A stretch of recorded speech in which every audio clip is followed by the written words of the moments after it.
Hello, everyone. My name is Gil Penalosa, and this is Cities for Everyone, the webinar where every other Tuesday I invite fascinating people so they can share their experience and their knowledge with all of us so that all of us can become better, passionate advocates. Advocates on what? On whatever each one of us does, as long as it helps to create more equitable, sustainable, and playful cities where everyone can live healthier and happier. Originally, I'm from Bogota, Colombia, and I've been living in Toronto for 26 years. And 20 years ago, I created a nonprofit 880 Cities. I've been fortunate to have worked in over 350 cities all over the world, small, large, rich, poor. And this is a way of giving back. That's why it's always free and hopefully always interesting. Today's session is very applicable to the housing crisis that we have all over the world. What do missing middle housing, walkable urbanism, zoning reform, more resilient communities have in common? Well, this is very important because in many cities, decision makers and even some advocates think that it should be all single family housing or 50-story buildings without realizing that somewhere in the middle is the sweet spot to really be able to live healthier and happier. My guest today is Dan Parolek, who is a recognized author and has a wonderful planning and a consulting firm. Dan, thank you for having accepted the invitation. Please tell us a little bit about you and tell us about how all of these issues have in common in creating much better communities for everyone. Thank you, Gil. And yeah, I also rode my bike into the office today. So I'm not only a big proponent, but I live a walkable, bikeable lifestyle, and I think there's a lot of benefits to it. And so that's why I've been sort of promoting this for 25 plus years. So I'm thrilled here to give your audience a short presentation about how we can tie the conversation about missing middle housing together with walkable communities, why zoning reform is important, and how that obviously all ties back into resiliency. So let me share my slides here. So my company, Opticos Design, we are a planning, urban design, and architecture firm, and we've really been focusing on the delivery of walkable communities and housing choice within those walkable communities for the past 25 years. We're actually celebrating our 25th anniversary this year. And just always thrilled to be talking to an audience that's interested and engaged in this conversation. But I always like to start with a slide of one of these great historic examples of these missing middle housing typologies. And we often go on walking tours, and this was a one we found on a missing middle walking tour in Sacramento, California. Great little two-story courtyard housing typology. And the people on the tours love these types, and they really, as cities dive into missing middle zoning, missing middle policies, missing middle planning, any other sort of initiatives, these are the types of housing that community members are really wanting to promote. And what we have realized in the 25 years of our work with both cities, regional planning agencies, and developers is that there are about 25 plus ways that every single one of these amazing housing typologies are illegal in, I would say, 99.9% of cities across the United States. And we have now done some work in Canada, a lot of similar issues with barriers in Canada as well. And what's super interesting about this typology is we tell, I sort of often use this as a little bit of a shock factor in the introduction of my presentations, because if you are a planner or if you're in a profession, if you're an architect and you're used to thinking about sort of projects and housing in terms of like the density that they're delivering, a lot of cities in the United States sort of consider 20 units per acre, 22 units per acre high density. And this particular housing typology actually delivers 90 dwelling units per acre. And it to me, it just makes a really strong point that higher densities don't mean worse results or impact on a community, and lower densities aren't always going to deliver the right thing or the best thing. And so I just think it's really important to start with sort of that reframing of the conversation about form and scale and missing middle typology.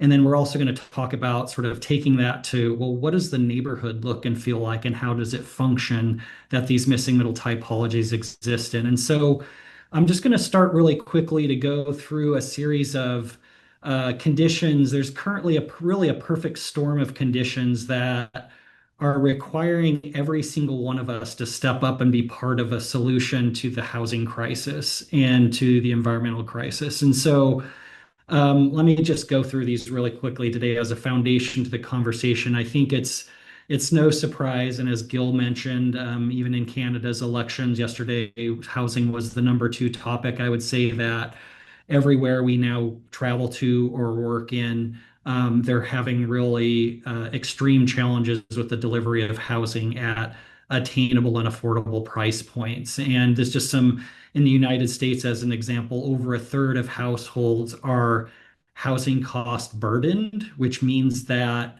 they're spending more than 30% of their total income on just housing. And that's just an indicator that the cost of housing compared to incomes has become an issue.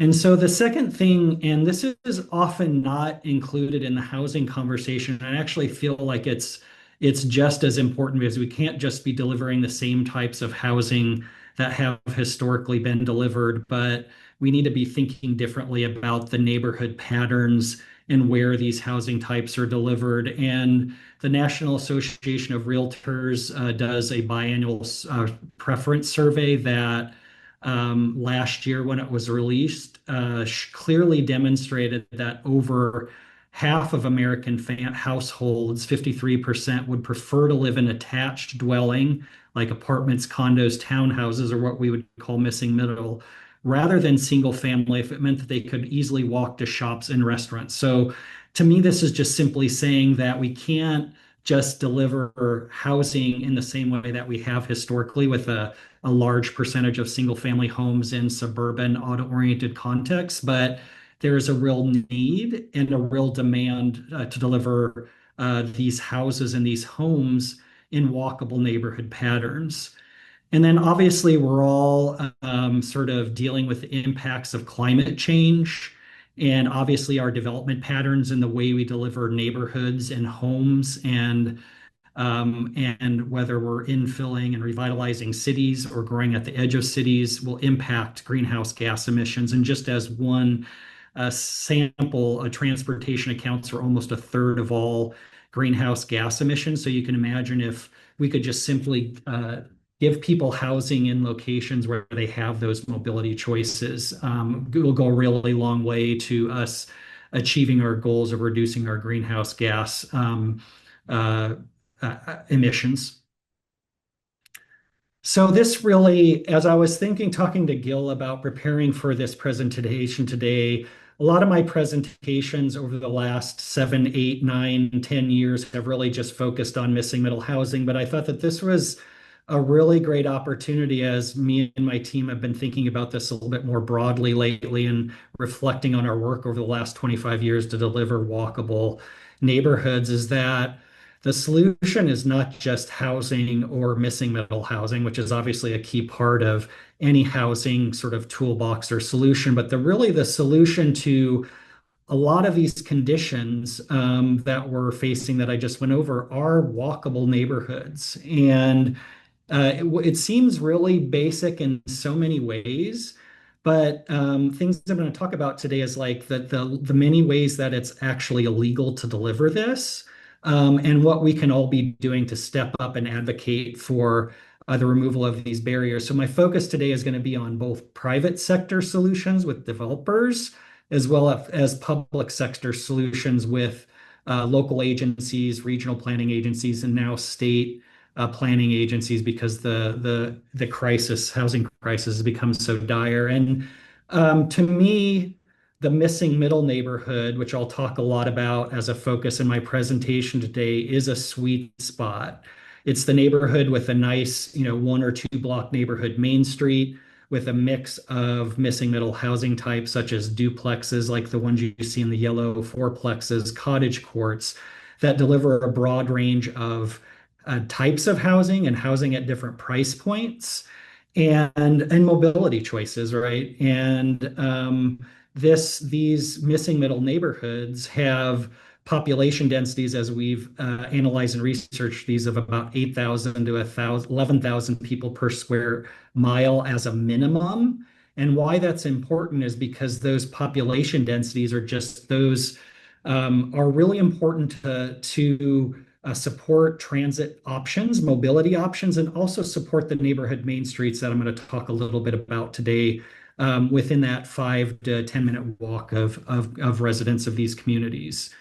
So there's many benefits of walkability that I'm sure a lot of different speakers talk about, and I'm just going to, right, in addition to delivering housing choice and attainability, environmental benefits, there's also health benefits, more active lifestyles, and social benefits. I think we often sort of talk a lot about housing and in neighborhoods, and to us at Opticos, really the social aspect and that community that these neighborhoods deliver is just as important, and the mental health benefits that delivers is really a key part of why we need to make these types of neighborhoods a priority. I just want to mention that there's a Island Press recently released this free resource, which is called Resilience Matters.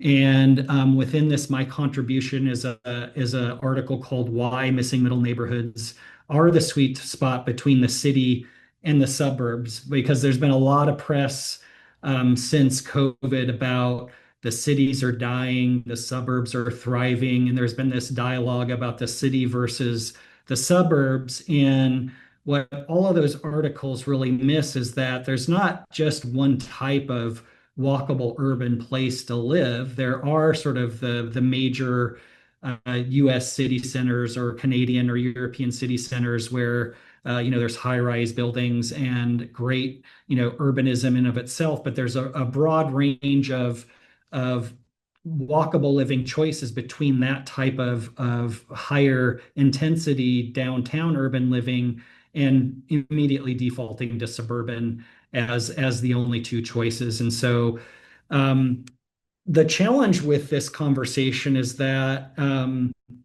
in particular in the United States, and seeing this in Canada as well, is that the solution is just simply illegal in many ways, unfortunately. And as a start, this camera is a camera that was produced about 100 years ago, and this camera was actually created approximately the same year that the U.S. zoning was starting to be put in place. And our zoning is based on this 100-year-old operating system, so there's no there's a really strong reason that our zoning is failing to deal with 21st century development, environmental, and housing challenges. And just want to plant this idea, especially for, whether you're a planner, a city decision maker. It sounds like maybe there's some mayors, city council members. Is just a really simple idea: is why can't we simply make walkable,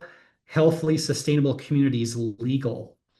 Like, give them a level playing field to more suburban development, and let them sort of take off. You don't even need to require it at this point. People are demanding it. The market is demanding it. So what my challenge for every city is to simply make the infill, make the neighborhood corner stores, make the new walkable neighborhoods on the edge of your towns legal. And I'm going to talk a little bit about that, because this isn't really about forcing anyone to live a particular lifestyle, but this is more about providing the choices that households want and households need. And I think that's really, really important. And so I'm going to just quickly walk through a handful of the characteristics of missing middle neighborhoods and give some project examples of how we've, sort of, delivered these on these characteristics and removed barriers. And so, the first characteristic, which is the obvious one, is that there's a mix of housing choices. And this is where the missing middle housing comes into play. I'm sure you've all seen this missing middle diagram, or most of you have. We created this about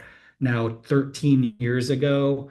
And we have single family homes on the far left, which we've done a great job of delivering in great quantities, and our planning and delivery systems are set up to deliver those.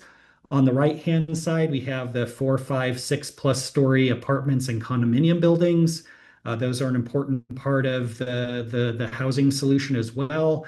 But it's all of these types in the middle, the triplex, the fourplex, the cottage court, the courtyard housing that we really regulated out of existence for the last 7 or 8 decades. And any neighborhood in the United States, I know Canada, even European places, neighborhoods where these neighborhoods were built with a mix of these housing types before zoning was put in place. And most of the neighborhoods built after this do not have this vibrant mix. And how we define this, and this is really important to the conversations about how is missing middle going to impact my neighborhood, is missing middle housing are house scale buildings with multiple units in walkable neighborhoods. And that house scale is a really, really key component of how you message missing middle, as well as how you write effective zoning to deliver that house scale. So this is a triplex as an example, and you could walk by, bike by, and even drive by this building and never notice that it wasn't just a single family detached house. And that's the real premise. If you're going to take one thing away from the presentation today to take back to the messaging in your community, that's a really good one. House scale buildings with multiple units. In terms of how missing middle fits into the barbell of affordable housing, you have subsidized housing, which is important on one end. You have increasing the volume of housing on the other end, and missing middle fits kind of nicely right in the middle, where we can deliver affordability by design if it's actually allowed in the right places.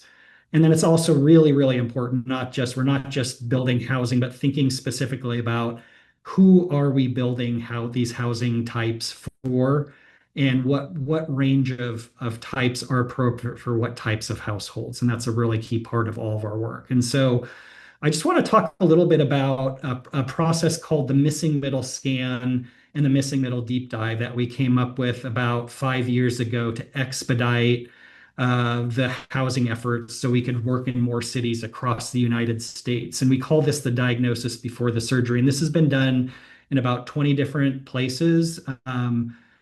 Greensboro, Greenville, South Carolina, Greensboro, North Carolina, Idaho Springs, Idaho, a lot of different places. And so the first thing we do in this is we frame the conversation effectively about, and we introduce the vocabulary of missing middle housing. The second thing we do is we identify where a city should prioritize missing middle housing based on a mapping analysis, going out in the field, doing photography, walking the neighborhoods, about where the city should geographically prioritize missing middle housing. And there's a lot of different layers of information, but a lot of this comes back to what can you walk to in those particular locations, what sort of amenities are nearby. Might be schools, might be parks, might be a neighborhood main street. The really cool thing about this, in Greenville, South Carolina, they actually adopted this missing middle priority map as a supplement to their future land use map. And so it immediately became policy in their comprehensive plan, which is a really great way to use this. The third thing we do is we very thoroughly analyze comprehensive plans, policy, and zoning districts. And we identify where there are gaps or major barriers within those policies, plans, and zoning documents for the delivery of missing middle housing. We graphically test the zoning code, because what we find is that what is intended to be allowed by a zoning district is not always what it encourages or incentivizes. And so the zoning districts that are intended to encourage missing middle a lot of times actually don't, based on existing lot patterns and the metrics within those zoning codes. And so that's just a really great process. Like I said, it enables us. It's about a 3-month process. It's sort of the quick, very direct efficient way for a city to identify the barriers that they need to fix within their planning and zoning codes. And we actually then deliver a specific set of recommendations and changes that the cities can make to their zoning, their policy, and their plans. A second case study then I just want to talk a little bit about is about a new missing middle neighborhood in a new growth area in the Omaha, Nebraska metro in a small town called Papillion, Nebraska, called Bungalows on the Lake or Prairie Queen. And the simple idea here was, can we design a series of buildings in a walkable neighborhood pattern that look like a larger single family home, but that actually have 5, 6, 7 units within that building. And so it behaves and functions much like a single family home, and it delivers living of a quality similar to a single family home, but it delivers that in a missing middle or a plex type of building type. And this neighborhood is mostly built out. The ultimate goal is 618 mixed units on 40 acres, about 6 core missing middle building types. This is, like I said, mostly built out. 50 acres, of that 50 acres, 456 units are built and occupied. And you can see here it looks and feels and behaves like a neighborhood. And the number of on the buildings are the number of units within each of the buildings. You can see there's a really nice variety, really great streetscape. One thing I want to note about this is because parking is such a heated conversation and such a key part of delivering walkable neighborhoods and housing choice, that this neighborhood, which is in a fairly suburban context with no transit, where people are going to have to own a car and it gets really cold and there's a lot of snow in the winter, is parked at one parking space per unit, performs super well, and the rest of the parking is on street. And it is outperforming every other multifamily project in the Omaha Metro right now. So it's not impacting the performance of this project at all. And I just want to challenge everybody here is to think creatively about that parking conversation, because we've done a better job of providing spaces for cars and we have spaces for people to live in and communities for people to live in. So this concept's being applied in various states, Georgia, Texas, and Florida, this idea of the missing middle neighborhood. And so we're excited to see this continue to spread. Just want to say that other ways that cities are enabling this is one way is by removing density caps, which like 99.9% of US zoning is based on. In Santa Maria, California, as part of their downtown plan, they removed the density caps and enabled our client and us to deliver this courtyard building, 2 to 3 stories, really high quality sort of community space at the core of this building. It's parked at about a quarter of a space per unit. The rest of the parking's on site. And once again, to tie it back to that density, I tell cities and decision makers to stop using that D word because it sort of brings a lot of baggage. But this project delivers almost 130 dwelling units per acre, which kind of blows people's mind because it's just 2 and 3 stories and very thoughtfully integrated into the context of this neighborhood. So the second characteristics, which we've already touched upon a little bit, is, and I think a lot of your presenters and the 880 Gil's work focuses on this, but great bikeability and walkability. And I'm just going to go through these fairly quickly. Once again, this isn't about forcing anybody. It's about providing the choice that people want. And this is not walking for exercise. I always have to reinforce this. This is walking to a destination or walking as a mobility choice. I mean, this is great to be able to get out on the trails. This is Flagstaff, Arizona, to go out and get some exercise. But this is about walkability. Yes, great to have access to that sort of recreational walkability, but this is walkability sort of as a mobility choice to those destination. US cities rank really poorly in walkability. Just a recent article in Forbes where the most walkable US city, New York City, ranks 25th in the world, which is pretty low. And then most American cities sort of probably wouldn't even make the top 100. So we have a lot of work to do here in the United States, as Canada does as well. I think the basic idea, the ability to walk to amenities, walk to a top lot, walk to a main street, walk to school, bike to school. And to me, and I think this is really, really important, walkability starts with a different approach to street design and street networks. And this is often overlooked. And I just usually show this photo and say, would you let your child or maybe your grandchild cross this street to get to school, to walk to school? And the answer is inevitably no. We definitely wouldn't do that. And so street design is really key to this conversation. I just want to provide a tip here.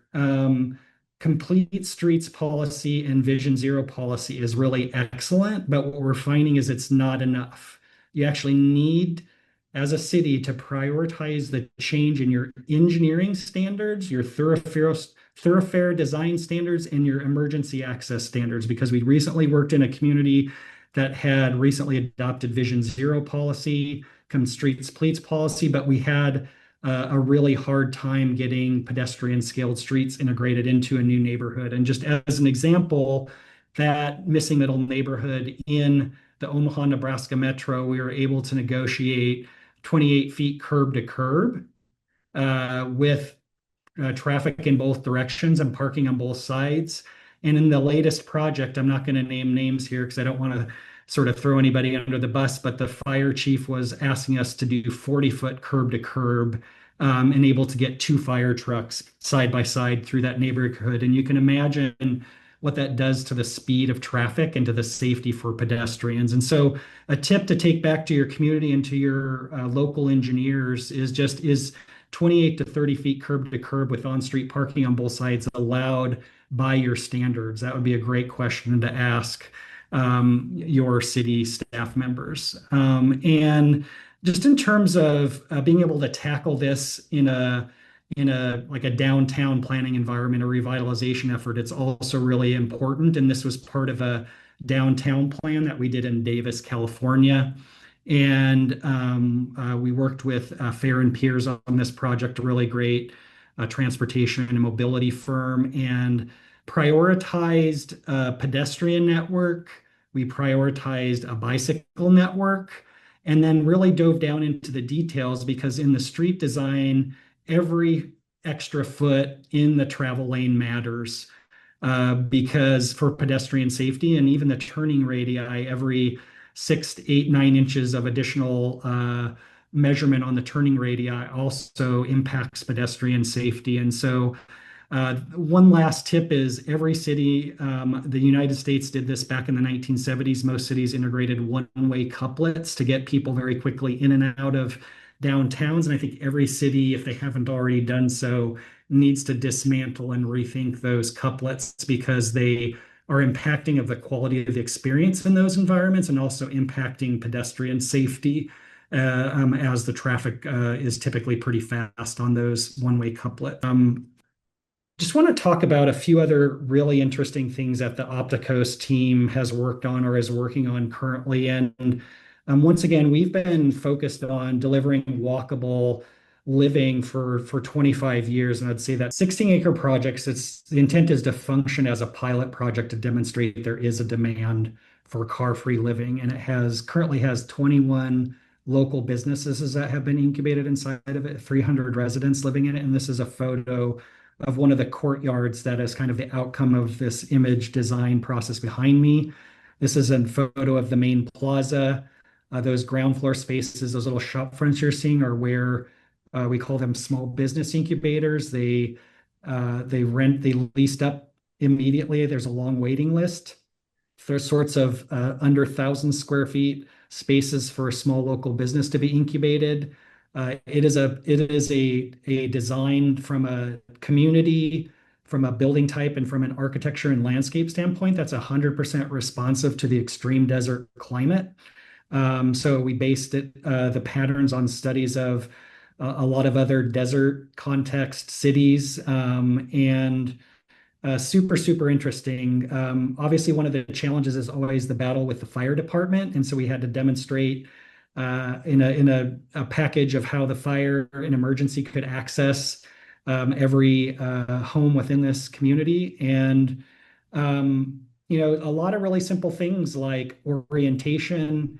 The buildings shade each other. There's no asphalt throughout the project, so the ground doesn't retain the heat gain.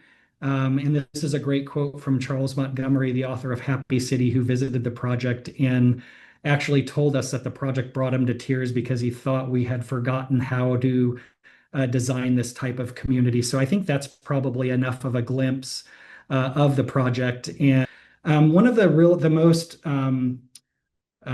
impactful and I guess progressive missing middle efforts that we've ever done was recently adopted by the city of Sacramento, California.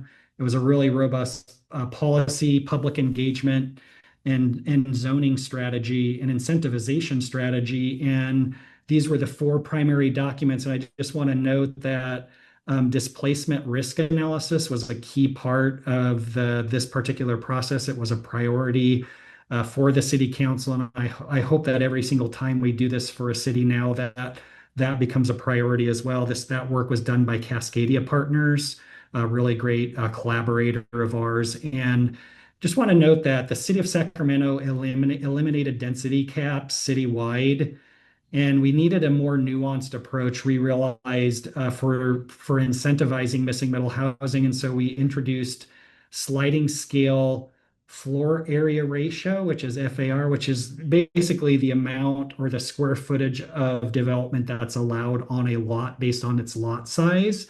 And what we had to do here is the more units that a developer or a builder delivers, the more development potential they get. And what we found is that is what was needed to actually give the developer a higher rate of return, which would be the incentive compared to a large McMansion or a large single home on an individual lot. I just encourage you to take a look at that. It's a really progressive effort that we're super excited about. We've also been hired. We were hired by the Washington State Department of Commerce to do a shared missing middle toolkit for the Puget Sound region. That is optional application for 90 jurisdictions, a huge educational component. And so really excited about that work as well.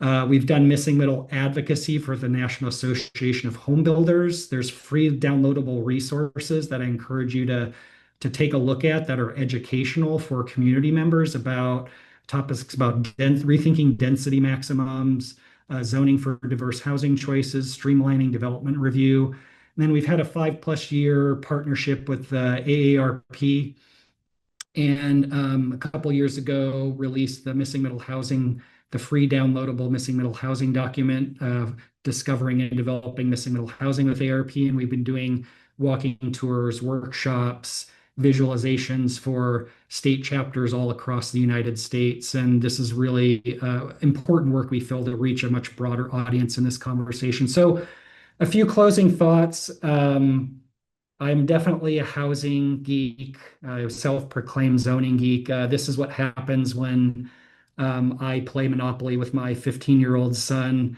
and realize that Monopoly is missing middle housing as well. So I introduced the cottage court into Monopoly. So this is something I'm thinking about a lot and always happy to speak to a large group like this. Because we're seeing a lot of well-intended efforts to apply and enable missing middle housing done fairly in a way that are not going to be effective or that maybe are even going to deliver results. I wrote a blog post and have done some presentations on the top 5 missing middle mistakes and how to avoid them. So just another great resource for you to look at. And so back to this idea of let's just simply take this idea of making walkable places legal, and every single one of us, as a city decision maker, as a planner, a realtor, an architect, just a neighborhood advocate, let's all demand and play a role and advocate for this to happen, because really, as demonstrated sort of in some of those conditions at the beginning of this walkable neighborhood, in particular the missing middle neighborhoods, can play a really critical role in addressing not just our housing crisis,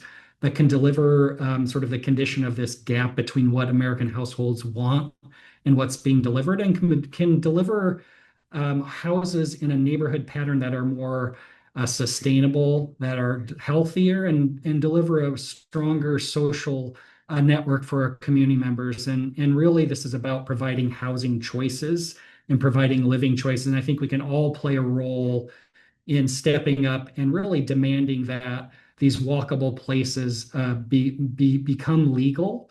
And we find ways as cities, as regional planning agencies, and states to incentivize ways for these to be delivered. Thank you. What is your call to action? This is one of the highest attendance sessions that we've had. So clearly, your topic is and your expertise hit a nail. Some people are asking whether Mrs. Middle has higher crime, whether it might not be good for the environment. Also, how to do it fast, whether it should be pre-approved, whether with some basic guidelines, the city should pre-approve so that they can get a request approved within 90 days and not in 3 or 4 years. So with all of this in mind, what is your call to action to everyone that is here from the public sector, private sector, NGOs, on moving forward on creating better communities where people can live healthier and happier? Yeah, I think what I would it's generally a call to action to just make sure that walkable neighborhoods and missing middle neighborhoods are allowed by right in your communities. And that's, I would say, start with your street design, right? I think if you have bad streets, there's no reason to front a building onto a street if it's a 6-lane arterial that it's unsafe and nobody really wants to be on. So challenge talk to your city staff and engineers and sort of make that a priority. Make sure that you're enabling and allowing a broad range of these housing choices in existing walkable neighborhoods. That should be by right. We have done, Jennifer Settle, who leads our Chicago office, did pre-approved housing plans for South Bend, Indiana, with a group of other architects. That's another sort of extreme end of where you can go with this. I think this nationally, Canada just recently did something similar as well. And then making sure that existing neighborhood main streets can thrive. And it's everything from cities have removed on-street parking to enable cars to pass through, making sure sort of businesses can change uses without having to go through a complicated, lengthy process. So there's a lot in this, and I think part of this is educate yourselves about the components of walkable neighborhoods. And you might have a specialty in one of those. And I really feel like it just shocks me this day and age that there's not more people, there's not a strong professional organization that's advocating and really demanding. It's really the American Canadian household should be demanding this be legalized. Dan, thank you, thank you, thank you. We have a full house. We have people from almost all continents, and everybody stayed glued, connected for this presentation. I hope that everybody that is watching will share this presentation with decision makers, with elected officials, with city or state or provincial staff, with advocates, with the media, because to solve the housing crisis, you have provided very, very valuable and useful and doable ideas. Thank you very much. And I hope I'll see everyone in 2 weeks, same time. Thank you.